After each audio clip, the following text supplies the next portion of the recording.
എടാ ഹിന്ദിയിൽ എന്തോ ഈ പണിക്ക് പറയുന്നേ? എന്ത് ഈ കാം എന്നങ്ങണ്ടാ പറയുന്നത്? കാം.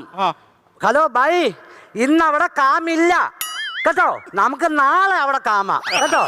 ഒരു കാര്യം ചെയ്, നീ ഇങ്ങനെ പോലെ നമുക്ക് ഇന്ന് ഇവിടെ കാമാ. അവന് മനസ്സിലായി കാണും. ഇനി ഞാൻ ഇവിടുത്തെ കാര്യം പറയാം. ഇവിടുത്തെ പണി ഏകദേശം ഒക്കെ തീർന്നു കിടക്കുക. ഇനി ആകെയുള്ളത് ഈ 2 കസേരയാ. ഇതുകൊണ്ട് നമുക്ക് ഒരാഴ്ച നിക്കണം. ഈ 2 കസേര കൊണ്ട് ഒരാഴ്ചയോ? നമുക്ക് 2 ആഴ്ച നിക്കാം. എടാ ഭയങ്കര കാശുള്ള ഒരുത്തന ഇയാള്. ആണോ? പിന്നെ നീ കാണണം ഇറങ്ങി വരുമ്പോ ഈ വീട് ഞങ്ങളുണ്ടല്ലോ, സത്യം പറഞ്ഞ ഒരു 30 ദിവസത്തെ പണിക്കേ ഉള്ളിത്. ഞങ്ങൾ 3 മാസം പണിതു. സാർ ഇവിടെ ഉണ്ടോ നോക്കട്ടെ. സ്വർണ്ണക്കട ഇറങ്ങി വരുവാന്നേ തോന്നത്തുള്ളൂ. സാറേ സാറേ. ആരാ? ഹാജി, ഇവിടെ രാവിലെ 8 മണിയാവും പണിക്ക് വരണമെന്ന് പറഞ്ഞില്ലേ? ഇപ്പൊ സമയത്രായി? സാറേ ഞങ്ങളല്ലയോ പണിയുന്നേ. എനിക്കെട്ടോ? അല്ലെന്ന്. എടാ ഈ വീടിന്റെ പണിയെല്ലാം തീർന്നു കിടക്കുക.